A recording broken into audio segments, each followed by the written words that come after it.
आज अपन पढ़ने वाले हैं क्या, ख्याति मूल्यांकन की औसत विधि। ठीक है, औसत लाभ विधि या औसत विधि। तो इस वाले मेथड को हम बोलते हैं इंग्लिश में क्या, एवरेज प्रॉफिट मेथड। नाम से स्पष्ट है कि हम क्या करने वाले हैं, एवरेज प्रॉफिट से कैलकुलेट करने वाले हैं कि हमारा गुडविल कितना होगा।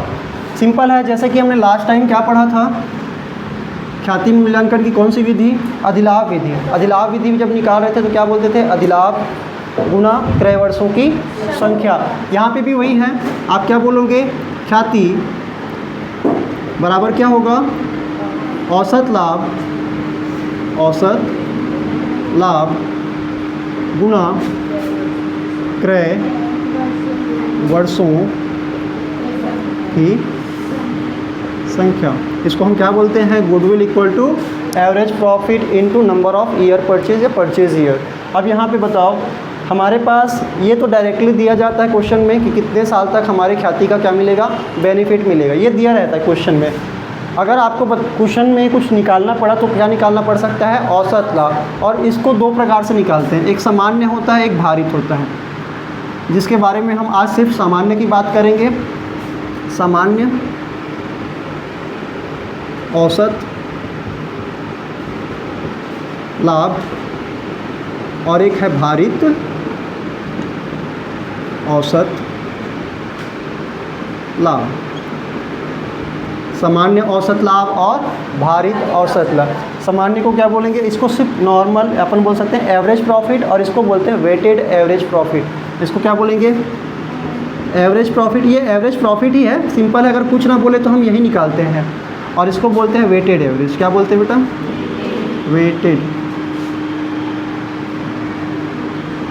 Weighted average. ठीक है, इसको बोलते हैं एवरेज, इसको क्या बोलते हैं, वेटेड एवरेज। जैसे आपके बुक में यहाँ पे एवरेज दिया है और वेटेड एवरेज दोनों दिया है। तो चलिए अभी हम बात करते हैं सामान्य औसत लाभ के बारे में। और यहाँ पे इसका आपने बचपन में पढ़ रखा है कि औसत कैसे निकालते हैं। औसत कैसे निकालते हैं, तो औसत निकालने का सिंपल ये होता है कि आपके पास जितने भी आंकड़े रहते हैं तो क्या बोलते हैं, आंकड़ों का योग, आंकड़ों का योग बटे आंकड़ों की संख्या। आपने पढ़ रखा है क्लास 10th में जब आप पढ़ रहे थे। ठीक है, आंकड़ों का योग बटे आंकड़ों की संख्या। यहाँ पे हम चेंज क्या करेंगे, जब अपन औसत बस निकाल देते हैं, अब औसत लाभ बोल रहे हैं तो क्या बोलेंगे, लाभ का योग है ना, बीते हुए सालों के जितने भी साल के दिए रहेंगे लाभ, तो हम क्या बोलेंगे, कुल लाभ बटे वर्षों की संख्या। क्या लिखेंगे, कुल लाभ, जितने भी साल के हमको लाभ देंगे सबको क्या करेंगे, जोड़ देंगे, बटे वर्षों की संख्या। लेकिन इसमें एक चीज़ और क्या होगा, एडजस्टमेंट होगा। किसी साल अगर लाभ की जगह हानि हो गई तो क्या करेंगे, किसी साल अगर लाभ की जगह हानि होगी तो क्या करेंगे, माइनस करेंगे। लाभ होता है तो प्लस करेंगे और हानि हो जाएगी तो क्या करेंगे, माइनस करेंगे। चलो, तो ये आप समझ जाना, ये बाय डिफ़ॉल्ट है। ऐसा कुल लाभ कहने का मतलब यहाँ पे ये वाला वो वाला लाभ है जिसमें हानि भी क्या है, शामिल है, ध्यान रखना ना। तो ये हमारा हो गया क्या, औसत लाभ निकालने का फॉर्मूला। औसत लाभ इस प्रकार से निकालेंगे। कुछ क्वेश्चन लेते हैं तो हमको आसानी से समझ में आ जाएगा। मैं ऐसे ही रैंडमली अपना ले रहा हूँ। ठीक है, आपके बुक से ले लेते हैं। बुक में आपके दिए हैं क्या, एक फर्म की विगत 5 वर्षों की लाभ हानि इस प्रकार है। ठीक है, आपके पेज नंबर 63 में दिया होगा। बोला है सन 1992 में 15,000 का लाभ है, और 1993 में 13,000, 94 में 8,000 की हानि है, और 95 में कितना है, 10,000 का, और 96 में 15,000 का लाभ है। तो ये आपको दिया गया है। देखो, हानि के नाम पे सिर्फ 1994 में कितनी की हुई है, 8,000 की, बाकी सारे क्या हैं, लाभ है। तो आप क्या लिखेंगे, जब भी आप लिखेंगे तो सिंपल है, जितने भी लाभ दिए हैं, जैसे मैं यहाँ पे दिखूँ मेरे पास कितने लाभ दिए हैं, तो पहला लाभ है 15,000 का, प्लस इसको डायरेक्टली आप लिख सकते हैं 15,000, 13,000 प्लस 13,000 के बाद 8,000 माइनस करने हैं, 13,000 के बाद क्या करने हैं, 8,000। ठीक है, ये कौन से सन में है, 92, 93, और ये 94 में हानि हुई, इसलिए इसको क्या कर रहे हैं, माइनस। प्लस क्या करेंगे फिर अगले बार, 10,000 का लाभ हुआ है और फिर 15,000 का, 10,000 का और फिर 15,000 का। इससे सरल क्वेश्चन हो नहीं सकता, और ये होता नहीं है, ऐसा क्वेश्चन जनरली देता नहीं है। क्यों? क्योंकि आप 12वीं क्लास में ऐसा थोड़ा देगा बटे 5 क्यों? क्योंकि हमने 5 साल के क्या लिए, लाभ या हानियों को लिया है, इसलिए हमारे पास बटे में क्या लिखना पड़ेगा, 5 लिखना पड़ेगा। टोटल करेंगे तो क्या आएगा, तो ये हो गया 15 15 30 और 40 और 50 और 53 में 8 कम करोगे 45, कितना आ जाएगा, 45,000 को डिवाइड करेंगे किससे, 5 से, तो ये हो जाएगा 5 निया 45, 9,000। जब भी अमाउंट आ जाता है तो यहाँ पे आप लिखिए औसत लाभ, औसत। अब इसमें क्वेश्चन में एक और चीज़ दे रखा है, आपको बोला है क्या, औसत लाभ बस की गणना करनी है। मान लीजिए बेटा आपको बोला जाता है कि ये जो 9,000 है इसका बेनिफिट आपको आने वाले 3 सालों तक मिलेगा। कितने सालों तक मिलेगा, 3 सालों। तो आप क्या लिखेंगे, औसत लाभ को क्रय वर्षों की संख्या से गुना कर देंगे। तो यहाँ पे क्या है, 9,000 है, गुना करेंगे 3 से, कितना हो जाएगा, 27,000। कितना हो जाएगा, ये ख्याति नहीं निकला है, ये सिर्फ क्या निकला है अभी, औसत लाभ। ख्याति निकालने के लिए फॉर्मूला ये है, तो ध्यान इसका रखना है। तो ये ख्याति अपना क्या निकलेगा, ख्याति बराबर क्या होगा, 9,000 की जो अमाउंट है औसत लाभ है, ये 3 वर्षों तक मिलेगा बेनिफिट। तो हम क्या बोलेंगे, 9 तिया 27,000। समझ में आया? 2 वर्ष बोलेगा 2 से गुना कर देना, 3 बोलेगा तो 3 से गुना करना, ईजी है। चलो इसके साथ अब हम इसी में कुछ समायोजन वाली बातें करेंगे। इतना चिल्लर क्वेश्चन नहीं देगा कभी भी, आपको लगता है ऐसा देगा, कभी नहीं देगा। ये तो बच्चा भी कर लेता है ना, जोड़ के क्या करना है, भाग दे देना है। इससे थोड़ा सा डिफ़िकल्ट करता है, अब वो हम थोड़ी देर में सीखते हैं, पहले इसको नोट कीजिए।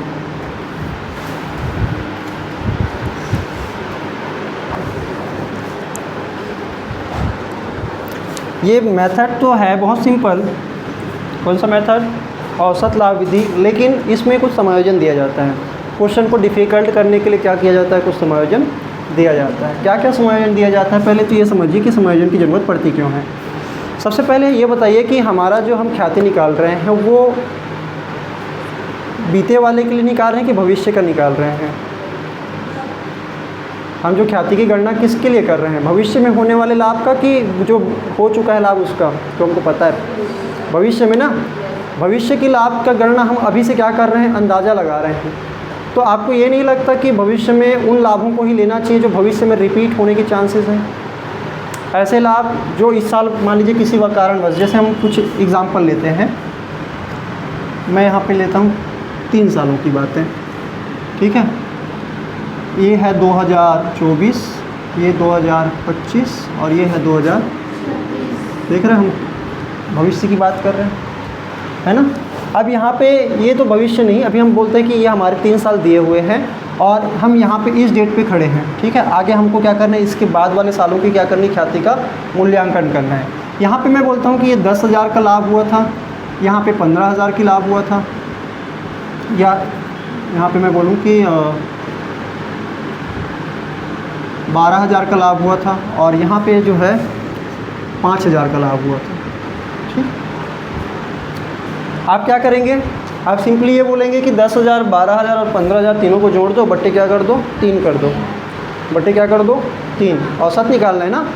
तो यहाँ पे एक समायोजन ये दिया जाता है, जैसे यहाँ पे मैं बोलता हूँ बेटा कि इस 12,000 में ना एक ऐसा ये शामिल है, जैसे हम लोग कुछ कोर्ट केस चल रहा था, मान लीजिए पार्टनर्स का किसी के खिलाफ क्या चल रहा था, कोर्ट केस, और कोर्ट केस में कुछ फाइनेंशियल मैटर था, तो वहाँ पे ये 2,000 जो है, मैं बोलता हूँ यहाँ पे जो 4,000 है, कितना हज़ार, 4,000 कोर्ट केस जीतने की वजह से उस साल एक्स्ट्रा क्या हो चुकी है, हमको हानि हो, फ़ायदा हो गया, क्या हो गया, फ़ायदा।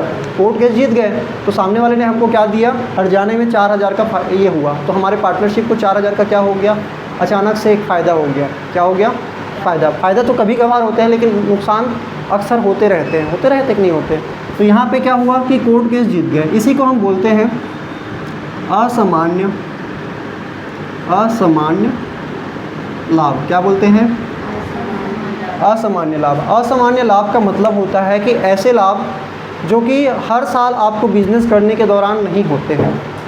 जैसे हम लाभ कमाते का कैसे हैं, अगर कोई व्यापारिक फर्म है वो क्या करता है, माल खरीदता है या खुद बनाता है, उसमें कुछ ऐड ऑन करता है और फिर आगे क्या करता है, महंगे में बेचता है, तो उससे वो क्या कमाता है, लाभ कमाता है। अगर किसी साल ऐसा हो गया कि लाभ कमाने के अलावा किसी और तरीके से फर्म को लाभ हो जाता है, और वो जैसे अभी मैंने एग्जांपल लिया लॉटरी वाला, लॉटरी जानते हो नहीं जानते? लॉटरी क्या होता है? लॉटरी क्या होता है? लक वाला बात होता है। लॉटरी में मतलब क्या होता है? लक वाली बात, कि अगर आपकी लॉटरी लग गई तो आपको पैसा मिलता है, मतलब कमाई हो जाती है अचानक से बहुत ज़्यादा, और हार गए तो कोई दिक्कत नहीं है ना। लॉटरी लग गई तो क्या बोलोगे कि आपको कमाई हो गई, लेकिन वो क्या हर बार होगी क्या वैसी कमाई? नहीं होगी, तो उसको हम बोलेंगे असामान्य लाभ। तो मैं यहाँ पे बोलता हूँ कि असामान्य लाभ का इसमें 4000 क्या है? शामिल है। इसमें 4000 क्या है? असामान्य लाभ का शामिल है। क्लियर है? और वैसे ही मैं इस साल की जब बात कर रहा था 2026 की, तो इस साल ऐसा हुआ था 2 बार इसमें नुकसान हो गए। कैसे 2 बार नुकसान हो गए? ऐसे नुकसान हो गए जो कि रिपीट भविष्य में नहीं हो सकते। जैसे मैं बोलता हूँ कि यहाँ पे आग लग गई थी, जिस कारण से मेरा 3000 का माल जो है नष्ट हो गया था, जल के ख़राब हो गया था। क्या हर साल ऐसे आग लगेंगे? नहीं लगेंगे। तो इस साल लाभ जो है कम दिख रहा होगा ना, हानि बढ़ने की वजह से क्या हो गया? लाभ छोटे से दिख रहा है। तो ये क्या है? असामान्य हानि। ये क्या है? असामान्य हानि। ये किसके वजह से? आग लगने से। वो कुछ भी रीज़न बताया, आग लगने की वजह से हो, या चोरी होने की वजह से हो, या बाढ़ आने की वजह से हो, या किसी भी तरीके से हो, वो जैसे भी बताया, आपको ध्यान में ये रखना है कि असामान्य हानि है तो क्या होगा। देखो अब मान लीजिए, और मैं बोलता हूँ कि ये चोरी हो गई। क्या हो गई? चोरी। हर बार चोरी होगी क्या? चोर का रेगुलर का वही काम है, लेकिन हर बार आपकी ही दुकान में चोरी करने नहीं आएगा। इस साल हो गई चोरी। मैं बोलता हूँ कि 2000 की इस साल क्या हो चुकी है? चोरी हो चुकी है। क्या हो चुकी है? चोरी। और इस चोरी की वजह से हमारे को 2000 की क्या हो गई है? हानि हो गई है। तो कायदे से देखा जाए तो इस साल में लाभ कमा सकता था कितना? 10,000 कमा सकता था कि नहीं कमा सकता था। लेकिन इन 2 नुकसान की वजह से हमारा इस साल का लाभ क्या दिख रहा है? 5000 कम से दिख रहा है, जबकि हो सकता था क्या? 10,000 का लाभ। अगर ये नहीं होता तब मैं क्या करता? क्या ये भविष्य में रिपीट होंगे? कभी हो सकते हैं, लेकिन ये हर साल होने वाले नुकसान नहीं है, ये हर साल होने वाले फ़ायदे नहीं है। जैसे मैं इसको क्या बोलूँगा? ये लॉटरी है, ठीक है? क्या ये लॉटरी से हमने क्या कर लिया? उस साल कुछ ज़्यादा का हमने क्या कर लिया? लाभ कमा लिया, ठीक है? अब यहाँ पे इस लॉटरी के चक्कर में हमारे में इसमें ये 12,000 का, क्या हर बार 12,000 का लाभ होगा? नहीं।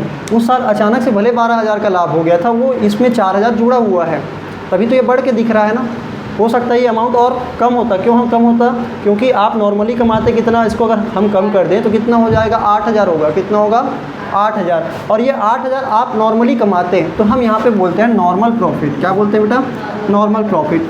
हम जब भी औसत लाभ लेते हैं, जब भी हम औसत लाभ लेते हैं, तो ध्यान ये रखते हैं कि हमारा लाभ जो है वो नॉर्मल वाला हो। कैसा वाला हो? नॉर्मल। नॉर्मल कहने का मतलब जो सामान्य वाला हो। सामान्य कहने का मतलब मेरा ये है, ये असामान्य है सारे, और असामान्य भविष्य में रिपीट होने के चांस नहीं है। तो जो चीज़ें भविष्य में, जैसे आप बताओ, आपके अगर साइकिल से आते हो ना, फिर भी कुछ ना कुछ पैसा आप जेब में रख के आते होगे, जब स्कूल भी आते होगे तो क्यों रख के आते हो? साइकिल पंचर ना हो जाए या कुछ ना हो जाए ऐसे करके, है ना। लेकिन वो कभी कभार होता है, रोज़ होता है क्या? किसी दिन पैसा नहीं भी लाते तो कोई दिक्कत रहता है क्या? नहीं रहता ना। तो वैसे यहाँ पे भी है कि अगर आपका किसी साल हुआ है, वो हर साल रिपीट होने के चांस नहीं है। तो जिसका रिपीट होने के चांस है, हम उन्हीं को लेना भविष्य में। हम अंदाज़ा लगा रहे हैं क्या? भविष्य में 2 साल का क्या निकालना है, क्रय वर्षों के आधार पे आपको ख्याति की गणना करनी है। और हम ऐसे लाभों को ले रहे हैं जिसमें ऐसी समायोजन अभी हुई नहीं है, जो कि हमको करना चाहिए। ये क्योंकि ये जो लाभ है और ये जो हानि है, ये भविष्य में रिपीट नहीं होना चाहिए, नहीं होगा, जनरली नहीं होता है। तो हम क्या करेंगे? ऐसे लाभ या ऐसे हानियों को हम क्या करते हैं? समायोजित करते हैं। और समायोजित कैसे करते हैं? सिंपल सी है, जो अभी आपने समझा। हमको कैसे लेना है? सामान्य लाभ को लेना है। ये सामान्य लाभ है, इसमें कोई भी इस साल कुछ एक्स्ट्रा ना तो हानि हुई थी अतिरिक्त, और ना ही कोई ऐसा असामान्य लाभ हुआ था। ना तो एक्स्ट्रा कोई हानि हुई थी, असामान्य लाभ हुए थे, ना तो हानि हुई थी। तो ये हम इसको ले सकते हैं। इसमें 12,000 के 12,000 को एज इट इज़ नहीं ले सकते। क्यों नहीं ले सकते? क्योंकि इसमें 4,000 बढ़ के दिख रहा है ना। तो हम यहाँ पे क्या करेंगे? 4,000 घटा देंगे, ताकि इस साल नॉर्मल हम कितना कमाते। अगर उस साल अगर ये नहीं होता, लॉटरी वाला ये जो दिक्कत नहीं होता, ये फ़ायदा नहीं होता, तो ये इस साल क्या कमाते हम? 8,000 कमाते। नॉर्मल प्रॉफिट 8,000 कमाते। इस साल कितना कमाते? 10,000 कमाते। तो हम इसको लिखते कैसे हैं? तो यहाँ पे लिखते हैं, हम लिखते हैं सामान्य लाभ, या सिर्फ आप लिख लिए लाभ, ठीक है, वर्षों के लाभ। इसमें हम क्या करेंगे? जितने भी असामान्य लाभ है अगर ये जुड़ा हुआ है तो इसको क्या करेंगे, घटाएंगे। क्या करेंगे, घटाएंगे। समझ में आया सबको? और अगर कोई असामान्य हानि घट चुकी है उस साल में तो हम वापस से क्या करेंगे, जोड़ेंगे। तो सिंपल सी है, जब भी आप क्या लिखेंगे, लाभ लिखेंगे, उसमें क्या करेंगे, जोड़ देंगे। क्या जोड़ेंगे, असामान्य हानियों को जोड़ेंगे और असामान्य लाभों को क्या कर देंगे। सिंपल बात है, कोई कठिन तो नहीं है। असामान्य लाभ को हम हटा देंगे। वर्ड्स तो 3 ही हैं, लेकिन हमारे पास ये कुछ समायोजन ऐसा आता है। इसके साथ हम एक क्वेश्चन करेंगे तो आपको और अच्छे से क्लियर हो जाएगा वर्ड्सों की संख्या। क्लियर बेटा? चलो, तो इसके साथ एक क्वेश्चन करते हैं। तो पहले इसको आप नोट डाउन कर लीजिए। और ये है अपने, आप अगर इसको निकालने के लिए 2 वर्ड्स के लिए अगर निकालना है, 2 वर्ड्सों के क्रय के आधार पर अगर निकालना है तो कैसे लिखेंगे, यहाँ पे लाभ लिख लेंगे सभी को। आप चाहें तो टेबल के फॉर्मेट पे भी बना सकते हैं। आने वाले क्वेश्चन को आप टेबल के फॉर्मेट पे बनाएंगे। 10,000, 12,000 और 5,000 कुछ कितने हो गए, 10,000 प्लस 12,000 प्लस 5,000 हो गए। अब इनमें क्या क्या है, इकट्ठे हम क्या करते हैं, जितनी भी असामान्य हानि है उनको हम इकट्ठे क्या कर देंगे, जोड़ देंगे। क्योंकि इसके वजह से हमारी लाभ जो है, वो वाली लाभ जो है जो होनी चाहिए थी उस साल, वो घट चुकी है, घट के दिख रही है, जबकि वो भविष्य में ऐसा रिपीट नहीं होगा। भविष्य में तो वो लाभ होगा ना। तो हम इसलिए यहाँ पे क्या करते हैं, असामान्य हानियों को, जो कि यहाँ पे 5,000 का है, उसको क्या कर देंगे, जोड़ देंगे। 3,000 और 2,000। और एक जो हानि है, लाभ है असामान्य लाभ, उसको हम क्या कर देंगे, घटा देंगे, क्योंकि भविष्य में होगा नहीं। तो कायदे से क्या गणना करते समय, ख्याति गणना करते समय, तो हमको यहाँ पे उसको कंसीडर नहीं करना चाहिए। तो हम यहाँ पे क्या बोलेंगे, 4,000 का घटा देंगे। तो हमारे पास तो 3 वर्ड्स के लिए ही निकाल रहे हैं। तो क्या होगा, ये हो गया 27। 27 में अगर 3 जोड़ेंगे तो क्या हो गया, इनडायरेक्टली अगर देखा जाए तो आपका यहाँ पे 10 और ये 27 हो चुके हैं। और ये कितने हो गए, 30 और 32। 32 में 4 कम कर दोगे, 28 होगी ना। 28,000 को अगर 3 से डिवाइड करोगे तो कुछ आएगा, क्या आएगा,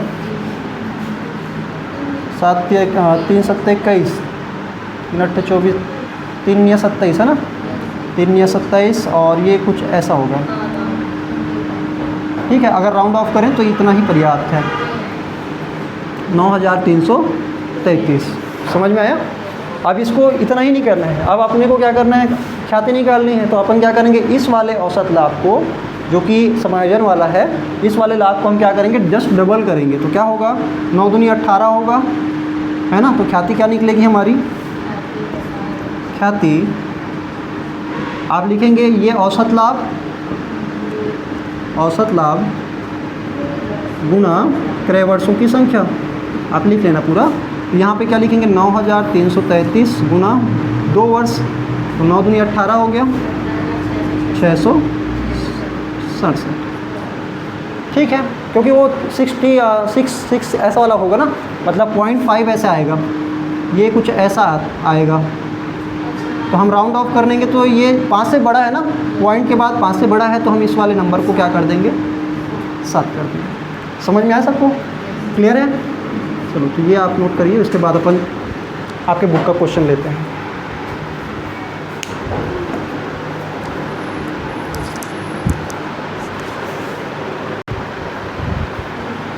चलिए, ये हालांकि औसत लाभ विधि का देखा जाए तो ये भी बहुत ही उम्दा कॉन्सेप्ट है। कहने का मतलब ये है कि जैसे अभी हमने समायोजन वाली बात की, इसमें हमने क्या देखा कि हमको उसी लाभ को लेना चाहिए जो कि आगे रिपीट होने के चांसेस हैं, है ना। हम भविष्य का अंदाज़ा लगा रहे हैं, तो हम कैसा लाभ लेना चाहिए कि ऐसा लाभ लें जो भविष्य में होगा, जो नहीं होगा उसको हम क्यों लें। और ऐसी हानि जो भविष्य में नहीं होने वाली, उसको क्या करें, अभी से जोड़ दें, क्योंकि अभी लाभ क्या दिख रहा है, उससे घट के दिख रहा है। अब यहाँ पे हमारा क्वेश्चन ये आ रहा है कि वेटेड एवरेज प्रॉफिट क्या होता है। तो सबसे पहले भारयुक्त या भारित औसत लाभ विधि, ये मेथड हम कब यूज़ करते हैं, जब हमको ट्रेंड नज़र आता है। क्या नज़र आता है, ट्रेंड जानते हो, ट्रेंडिंग जैसे बोलते हैं ना, अभी मार्केट में प्रचलन में है ना। जैसे एक फटी हुई जीन्स का टाइम पे क्या था, ट्रेंड चला था, है ना, ब्रेसलेट पहनने का, वो सलमान खान का एक्टिंग कर रहे थे सारे।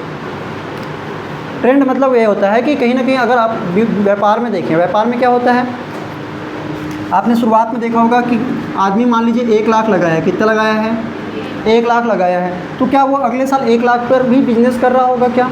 आपने अक्सर देखा होगा कि जनरली बिज़नेस क्या होता है, ग्रो करता है। अगर अच्छी बिज़नेस है तो क्या करेंगे, ग्रो करेंगे। आज 1 लाख का है तो कल चल के वो लाभ कमाएगा, अगले साल वो लाभ के पैसे फिर वापस से इन्वेस्ट करेगा वहाँ पे, और वो हो सकता है अगले साल 1.5 लाख की बिज़नेस चल रहा हो, दूसरे साल, तीसरे साल वो 3-3 लाख का बिज़नेस कर रहा हो, चौथे साल वो कुछ ज़्यादा अमाउंट का कर रहा हो। तो जितने ज़्यादा क्या होती है पूंजी होती है, उतने ही लाभ की जो क्या होती है राशि है वो बढ़ जाती है। जैसे मैं यहाँ पे 1 लाख से शुरू कर रहा हूँ, अगले साल क्या हो सकता है, मान लीजिए 1.5 लाख हो गया, फिर अगले साल अगर बात करेंगे तो हो गया मान लीजिए 3 लाख। जैसे जैसे, क्योंकि हर साल आप लाभ अगर बढ़ते हुए क्रम में कमा रहे हो तो आपकी पूंजी बढ़ती जाती है, क्योंकि पूंजी में लाभ ऐड होता है ना, तो हमारी पूंजी क्या होती है, बढ़ते जाती है। और हर एक ओनर जनरली यही करता है कि वो अपनी लाभ की सारी राशि आहरण करके नहीं ले जाता है, वो कुछ ना कुछ वापस से व्यापार में लगाता है, ताकि वो क्या करे, जितना इस साल कमाए उससे अगले साल डबल करने की या उसको 4-5 गुना 10 गुना करने की कोशिश करता है। समझ में आया कि नहीं आया? तो यहाँ पे कायदे से ये समझिए कि अगर मैं ये बोलूँ कि शुरुआत में पूंजी कम थी, अगली बार वो बढ़ गई लाभ की वजह से, अगले बार क्या हो गया, फिर लाभ की वजह से फिर बढ़ गई, बढ़ी कि नहीं बढ़ी? अब वही यहाँ पे अगर देखा जाए कि जब भी आप लाभ क्या हो रहा हो, बढ़ते क्रम में हो या तो घटते क्रम में हो, ऐसा जनरली होना चाहिए ऐसे क्वेश्चन को करते समय। अभी जैसे हम क्या बोल रहे हैं कि अगर लाभ बढ़ते हुए क्रम में है, जैसे मान लीजिए 1 साल हुआ था 10 लाख का लाभ, एक हुआ था 15 लाख का, एक 20 लाख का और एक 25 लाख का। चलो लाख में लेते थे, हज़ार में ले सकते हैं, 10, 15, 20 और 25 हज़ार कैसे लाभ हो रहा था पहले साल, दूसरे साल, तीसरे साल, चौथे साल। आप क्या बोलोगे, क्या अगले साल वो 5,000 लाभ कमाएगा? क्या बोलोगे? क्या 10,000 कमाएगा? क्या बोलोगे? ट्रेंड नज़र आ रहा है आपको? ट्रेंड मतलब बढ़ते क्रम में है, किस क्रम में बढ़ रहा है, 5-5 हज़ार बढ़ रहे हैं। तो आप अंदाज़ा क्या लगाओगे कि कहीं ना कहीं इस वाले का ज़्यादा वैल्यू है, मतलब ये लाभ को हम ज़्यादा अगर मायने दें, वजन दें, तो ये लाभ रिपीट होने के चांसेस है सिवाय इसके, क्योंकि लाभ लेटेस्ट क्या चल रहा है, ज़्यादा लाभ दिख रहा है, तो अगले साल हो सकता है वो लाभ और ज़्यादा हो। जैसे पिछले साल थोड़ा सा कम लाभ था, उससे इस साल ज़्यादा हुआ है, उसके पहले और कम था तो उससे वो अगले साल लाभ ज़्यादा हुआ था। तो हम क्या बोलेंगे, इससे तो कहीं ना कहीं ज़्यादा ही मिलेगा कि नहीं मिलेगा? आप थोड़ी ना बोलोगे कि 5,000 हो जाएगा, या फिर पुराना कभी किसी 10 साल पहले का अगर आप लाभ देखोगे वही लाभ ना कमाओगे आप ये देखोगे कि इस साल करंटली हमने कमाया कितना है, बीते कुछ सालों में हमने किस प्रकार से हमारा परफॉर्मेंस रहा है। तो आप उसके आधार पे क्या करते हो, वेटेज देते हो। क्या देते हो? वेटेज क्या होता है, भार क्या होता है? जैसे किसी के बात को एकदम ध्यान से सुनते हैं ना, तो बोलते हैं मेरे बात को बहुत ही क्या कर रहा है, महत्व दे रहा है। तो हम महत्व किसको ज़्यादा देते हैं? हम लेटेस्ट ईयर के क्या करते हैं, प्रॉफिट को ज़्यादा महत्व देते हैं। कहने का मतलब हम बोलेंगे कि जैसे यहाँ पे हमारे पास क्वेश्चन दे रखा है, एनसीईआरटी का ही क्वेश्चन है, और यहाँ पे हमारे को दे रखा है कि 5 सालों के लाभ और इनका भार उन्होंने जानबूझ के दे रखा है। अगर वो नहीं भी देता तो हम ऐसे ही भार लगाते। मैं बताऊँगा कैसे। क्रय वर्षों की संख्या कितनी दे रखी है? 3 वर्ष। ये क्यों दिया है? ताकि हम भारित औसत लाभ निकालें और ख्याति मूल्यांकन समय में इसको क्या कर दें, गुणा कर दें। तो भारित औसत लाभ का फॉर्मूला सिंपल ये होता है, भारित औसत कैसे निकलेगा? सिंपल औसत निकालते थे तो क्या बोलते थे, औसत लाभ, कुल लाभ बटे वर्षों की संख्या। यहाँ पे हम बोलेंगे गुणनफलों का योग, गुणनफलों का योग बटे भार का योग। भार का ये क्या है, थोड़ी देर में बताता हूँ। गुणनफल क्या होता है, जैसे अगर देखो हमने सबसे ज़्यादा महत्व किसको दिया है, इस 18,000 को। 18,000 को हमने बोला कि भैया आपका देखो पहले 2011-12 में आप 20 कमाए, 12-13 में 24 कमाए, 13-14 में 30 और फिर 25, फिर 18, बीच में बढ़िया कमा रहे थे, फिर घटोती हो रही कि नहीं हो रही है। तो अगले साल हो सकता है कि 18 के कम हो जाए और ज़्यादा भी हो सकता है, लेकिन अपन जनरली क्या बोलेंगे, शुरुआत में बढ़ रहा था यहाँ तक, फिर घट रहा है। हालांकि यहाँ पे कोई ट्रेंड नज़र नहीं आ रहा है। ट्रेंड तो ऐसा होता है या तो जनरली नीचे है ना, तो यहाँ पे ऐसा तो है नहीं। फिर भी आपको क्वेश्चन को कैसे समझाया गया है कि जो लेटेस्ट ये है हमारा यहाँ पे 15 और 16 है, तो इसको हमने कितना भार दिया है, वजन 5।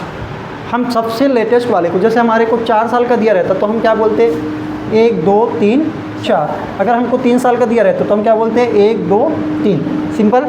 तो हम जहाँ से हमको कैलकुलेट करना है, जैसे बोलेंगे कि 3 सालों के औसत लाभ पर बताइए, भारित औसत लाभ पर ख्याति का गणना कीजिए, तो अपन इन दोनों को छोड़ देते। मैंने आपको बताया भी है पुराना वाला क्यों नहीं लेते? क्योंकि वो रिपीट होने के चांस कम होते हैं, पुराने हो गए, बहुत साल हो जाते हैं, तो वो लाभ आज की डेट में हम नहीं कमा रहे होते। हम तो लेटेस्ट 2-4 सालों का ही क्या करते हैं, आकलन करते हैं।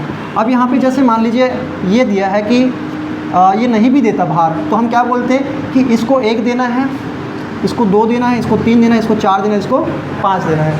कुछ नहीं दिया जाता तो आप भी ये लिखते, क्यों? क्योंकि हम यहाँ पे अगर गणना करें तो इसको ज़्यादा महत्व देना है, इसको 5 का वजन देंगे, इसको 4 का देंगे, इसको कुछ नहीं। ऐसा समझ लो कि 18,000 के बट जो है हम 5 बार रख रहे हैं, समझ में आ रहा है? और 25,000 के जो तौलने का बट नहीं आता है उसको हम कितने बार रख रहे हैं, 4 बार। 3,000 को ये समझिए, ऐसा समझ देंगे तो आपको समझ में आ जाएगा कि कहीं ना कहीं अगर 18,000 के बट 5 ठो रख रहे हो तो 18 गुना 5 करोगे ना, तभी तो टोटल वजन निकल के आएगा। तो यहाँ पे हम इसको निकालते हैं गुणनफल। क्या निकालते हैं? गुणनफल। क्या होगा? 20 का गुना 1 से करेंगे तो 20,000, 24 गुनी 48,000, 30 दिया 90, 25 चौक 100 और 18 पंचे 90। सबको समझ में आया? इजी है। वो 1000 वहाँ पे लिख लेना ना, मतलब और जीरो में यहाँ पे कट जाएगा वीडियो में, ठीक है बेटा। अब यहाँ पे गुणनफलों का योग तो मैंने ले लिया। अब भाई अगर मैंने इतने आंकड़े लिए हैं टोटल, तो इनका भार को भी तो टोटल लेना चाहिए। अपन 5 थोड़ी ना बोलेंगे, 5 साल थोड़ी ना बोलेंगे। क्यों 5 साल नहीं बोल सकते? क्योंकि हमने इस साल को हमने 5 बार रखा है, इस साल को हमने 4 बार रखा है, इस साल को हमने 3 बार रखा है, इस साल को 2 बार रखा है। तो हमारे पास साल को जितने बार रख रहे हैं उतने बार वो साल की संख्या बढ़ गई ना। तो हम यहाँ पे भार का योग इसलिए लेते हैं। तो यहाँ पे हमारा क्या हो जाएगा, इसका अपन टोटल यहीं पे करते हैं। टोटल आप लोग कर लेंगे, कितना आएगा? तो 90 हो गया, 180 और ये हो गया कितना, 200 और ये 300, 348। 180 होगा ये, और 180 और 20 कितना हो गया, 200 और ये 300, 348, मतलब 3,48,000। तो आप इनका देखेंगे 3,48,000 इनका क्या आ गया, गुणनफलों का योग। और यहाँ पे भार का योग क्या होगा, तो आप भार का योग यहाँ पे निकाल सकते हैं। इसको हम बोलेंगे कितना हो गया, 5 4 या 5 5 10 और 5 15, 15 वर्ष मत बोलना, 15 यहाँ पे भार है, भार का योग है। वर्ष तो सिर्फ 5 ही हैं, लेकिन हमने यहाँ पे इसको 15 इसलिए किए क्योंकि हमको उसको वजन दे रहे हैं उतने बार। क्लियर है? अब यहाँ पे आप इसको डिवाइड कीजिए तो 15 दूनी 30 हो जाता है, कितना 48, 15 3 45, 3 बचा, 15 दूनी 30, कितना आ गया 23,200। कितना जाएगा 23,200। अब इसको मुझे 23,200 को क्रय वर्षों की संख्या से क्या करना है, गुना भी करना है, ठीक है। तो हमारे पास ये आया क्या, भारित औसत लाभ। क्या लिखेंगे, भारित औसत लाभ। अब इस भारित औसत लाभ का हम क्या निकालेंगे, ख्याति की गणना करते समय यूज़ करेंगे। तो ख्याति कैसे निकलेगी, हमारी ख्याति निकलेगी भारित औसत लाभ, भारित औसत लाभ गुणा क्या करेंगे, क्रय वर्षों की, क्रय वर्षों की संख्या। अब बताइए, भारित औसत लाभ हमारा निकला है 23,200, गुना क्या करेंगे 3 वर्ष, है ना। तो हमारे पर कितने निकल जाते हैं, आप सिर्फ नंबर्स को लिखिए यहाँ पे। तो ये 23,000 का इसका कितना हो जाएगा, जस्ट ये 600 होगा, 3 3 9 हो गया और 3 दूनी 6, तो ये हो गया 69,600। ये 69,600 क्या है, हमारी ख्याति। समझ में आया सबको, इजी है। भार वाला लगा लेंगे। अगर नहीं भी देगा तो आपको क्या करना है, जो पुराने साल है वहाँ से अपने को 1 2 3 4 करके गिनती स्टार्ट कर देनी है, ठीक है। और जो लेटेस्ट रहेगा और ऑटोमेटिकली वो सबसे ज़्यादा हो जाएगा। फिर सब समझ में आया सबको। चलो, तो ये है। और साथ ही साथ इसमें समायोजन वाली भी बातें हो सकती है बेटा। क्या समायोजन वाली बातें हो सकती, जो अभी हमने पहले सीखा है। क्या सीखा, जैसे अभी मान लीजिए ये बोलते हैं कि ये 24 जो है ना 24,000, इसमें बोलते हैं कि ये 4,000 का जो है लॉटरी से आया हुआ 4,000 है, तो आपको उसको पहले समायोजन करना पड़ेगा। क्या करना पड़ेगा, और फिर उसके भार से फिर गुना करके निकालना पड़ेगा। समझ में आए क्या, ये चेंज कर सकते हैं। ऐसे बोल सकते हैं कि ये जो 18,000 का नुकसान हुआ ना इस साल, हमने आग की वजह से क्या हो गया था, 4,000 का लॉस हो गया था या 10,000 का लॉस हो गया था। तो कहने का मतलब क्या हो गया कि आपको यहाँ पे क्या लेनी पड़ेगी, वापस से उसको जोड़ के दिखानी पड़ेगी और उसके बाद फिर गुणनफल करना पड़ेगा। समझ में आया कि नहीं आया, क्लियर है। इकट्ठे भी कर सकता है एडजस्टमेंट, और ये भारित इकट्ठा भी दिया जा सकता है। क्लियर सबको? चलो नोट करो, मिलते हैं नेक्स्ट वीडियो में, तब तक के लिए धन्यवाद।